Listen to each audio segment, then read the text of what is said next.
توکل تو یہ ہے کہ اللہ تعالیٰ پر یقین ہو اور اللہ تعالیٰ کی ہر بات پہ یقین کیا جائے اور اللہ تعالیٰ کی باتوں پر عمل کیا جائے۔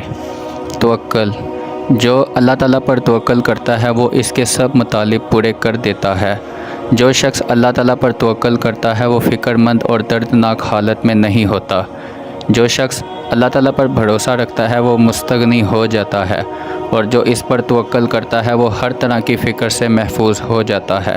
جو شخص اللہ تعالیٰ پر بھروسہ کرتا ہے اس کا ایمان اور یقین درست و محفوظ ہو جاتا ہے، اس کا ایمان ہمیشہ کے لیے محفوظ رہتا ہے۔ اللہ تعالیٰ پر توکل تب ہو سکتا ہے جب یقین کامل ہو۔ توکل یہ ہے کہ آدمی اپنی قوت اور طاقت سے ہٹ کر تقدیر الہی پر ہمیشہ کے لیے راضی ہو جائے، اور اللہ تعالیٰ بھی اسے راضی کر دیتا ہے۔ توکل بہترین عمل، علم اچھا رہنما، جبکہ غرور نہایت موذی ساتھی ہے۔ توکل حکمت کا قلعہ اور توفیق الہی سے سب سے عمدہ اور اولین نعمت اور ذکر محبت الہی کی کنجی ہے۔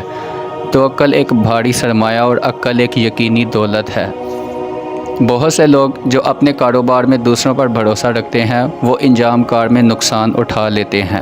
کسی عام انسان پر یقین رکھنے سے اچھا آپ کو اللہ تعالیٰ پر یقین ہونا چاہیے۔ لوگ چاہے جتنا مرضی کہیں کہ آپ کی کامیابی نہیں ہے، لیکن کامیابی اللہ تعالیٰ خود دیتا ہے ہر انسان کو۔ دل کی قوت کی اصل جڑ اللہ تعالیٰ پر توکل کرنا اور اس کی اصلاح کی اصل جڑ اللہ تعالیٰ کے ذکر میں مشغول ہونا ہے۔ کمینے پر بھروسہ کرنے سے بچوں کے، جو شخص اس پر بھروسہ کرتا ہے یہ کبھی اس کی مدد نہیں کر سکتا، اور جو شخص اللہ تعالیٰ پر توکل کرتا ہے اس کے لیے سب دشوار کام آسان ہو جاتے ہیں۔ اس کے لیے زندگی میں کوئی مشکل نہیں آتی، ہر کام اس کے لیے آسان ہو جاتا ہے، اور اس کے واسطے ہر طرح کے اسباب سہل ہو جاتے ہیں، اور اس کو نہایت آرام اور عزت کے مقام میں جگہ ملے گی۔ سبحان اللہ۔ اللہ تعالیٰ پر بھروسہ نہ کرنے سے حرص اور بخل کے امراض پیدا ہو جاتے ہیں، اور ہر وقت دل میں لالچ رہتا ہے، لیکن انسان کی لالچ کا پیالہ کبھی نہیں بھرتا، کیونکہ اس میں ناشکری کے سراغ اتنے زیادہ ہوتے ہیں جو اس کو کبھی بھرنے نہیں دیتے۔ لالچ ہر انسان پر رہتا ہے، لیکن جو لوگ اللہ تعالیٰ پر توکل رکھتے ہیں ان کے دل میں کوئی لالچ نہیں ہوتا، اور نہ ہی وہ کسی عام انسان پر بھروسہ رکھتے ہیں۔ یہ نہیں ہوتا کہ جو شخص کسی چیز کا طلبگار ہو وہ اسے ضرور حاصل کر لے۔ کئی دفعہ انسان اپنے مطلوب کو نہیں پاتا، اور نہ یہ ضروری ہے کہ جو شخص راستہ بھول جائے وہ مفقود دو گم ہو جائے۔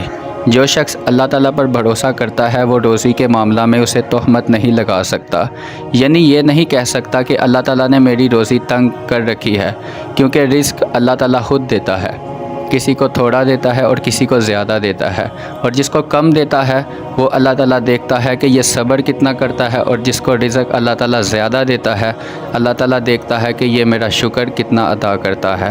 جو شخص اللہ تعالیٰ پر توکل کرتا ہے اسے کسی بندے کی کوئی حاجت اور پرواہ نہیں رہتی، اور جو شخص خالص اللہ تعالیٰ کے لیے کام کرتا ہے اس کی دنیا اور آخرت دونوں درست ہو جاتی ہیں، اور آخرت میں اس کے لیے مقام جنت ہے۔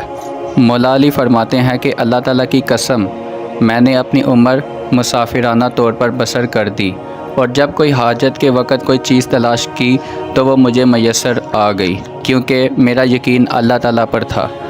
ہر ایک کام میں اللہ تعالیٰ پر توکل رکھیے، کیونکہ جو لوگ اس کا قرب چاہتے ہیں وہ ان کو اپنا مقرب بنا لیتا ہے۔ اے مومن کانیا ہو جاتا ہے کہ سب سے مستغنی اور بے نیاز ہو جائے، اور اللہ تعالیٰ پر توکل اور بھروسہ کرتا ہے کہ سب طرح کے فکروں سے بچا رہے۔ متوکل آدمی کو کوئی تکلیف پیش نہیں آتی۔ متوکل سب آفتوں سے بچے رہیے، اور ہر ایک لالچی بلاؤں میں اسیر، اور ہر حرص ہمیشہ کا فقیر ہے۔ جس شخص کا اللہ پر توکل ٹھیک نہ ہو وہ حرص کی تکلیف سے کیسے نجات پا سکتا ہے؟ توکل تجھے اتنا کافی ہے کہ اللہ تعالیٰ کے سوا کسی چیز کو اپنا روزی پہنچانے والا خیال نہ کیجیے۔ کوئی بھی شخص دنیا میں آپ کی روزی کا نہیں ہے سبب بن سکتا۔ اگر وہ آپ کا سبب بن سکتا ہے تو اللہ تعالیٰ ہی وسیلہ بناتا ہے، اور بے شک روزی اللہ تعالیٰ ہی دیتا ہے۔ تمام کاموں میں اللہ تعالیٰ پر بھروسہ رکھیے، اس کا بھروسہ تمام آفتوں کے لیے بچاؤ اور ڈھال ہے۔ جو شخص اللہ تعالیٰ پر توکل کرتا ہے اس کے واسطے بڑے بڑے دشوار کام آسان ہو جاتے ہیں، اور جو شخص اللہ تعالیٰ کی طاقت پر کاربند ہوتا ہے کسی فائدہ سے محروم نہیں ہوتا، اور نہ کوئی دشمن اس پر غالب آ سکتا ہے۔ جو شخص اللہ تعالیٰ پر توکل کرتا ہے وہ ہر طرح کے عذاب، خطرے اور بد انجامی سے مامون ہو جاتا ہے۔ جو شخص اللہ تعالیٰ پر توکل کرتا ہے اس کے سب کام پورے ہو جاتے ہیں اور کوئی کام اس کے لیے پیچھے نہیں رہتا، اور جو لوگ اللہ تعالیٰ پر توکل کرتے ہیں اس کے سارے کام اللہ تعالیٰ خود پورے فرما دیتا ہے اور اسے کوئی فکر پیش نہیں آتی۔ جو شخص ناتجربہ کار ہوتا ہے وہ اکثر دھوکہ کھا جاتا ہے۔ جس شخص کا تجربہ بڑا ہوتا ہے وہ دھوم کے کم کھاتا ہے اور دھوکے بھی اسے کم ملتے ہیں۔ تجربوں سے علم حاصل ہوتا ہے اور عبرت پکڑنے سے راست روی حاصل ہوتی ہے۔ تجربہ عبرت حاصل کرنے کا ثمرہ ہے اور عزت مدد پانے سے حاصل ہوتی ہے۔ تیرا سب سے اچھا تجربہ وہ ہے جس سے تجھے نصیحت ہو، اور اچھا علم وہ ہے جس سے تیری درستی اور اصلاح ہو۔ یہ مولا علی کا قول ہے۔ جو شخص اپنے تجربوں کو محفوظ اور یاد رکھتا ہے اس کے تمام کام ٹھیک اور درست ہو جاتے ہیں۔ تجربہ کار کی رائے بے نسبت طبیعت کے زیادہ مضبوط ہے۔ تجربے کبھی ختم نہیں ہوتے، ہر روز کوئی نہ کوئی ایک نیا تجربہ ضرور آتا ہے۔ تو نگری اور تنگ دستی آدمیوں کے اوصاف اور جوہر کھلتی ہے، اور مال آدمیوں کے اصل اور ان کے اخلاق ظاہر کرتا ہے۔ بندگی حکم کے ماننے میں ہے اور دنیا سے بے لاگ ہونا ہی تو نگری ہے۔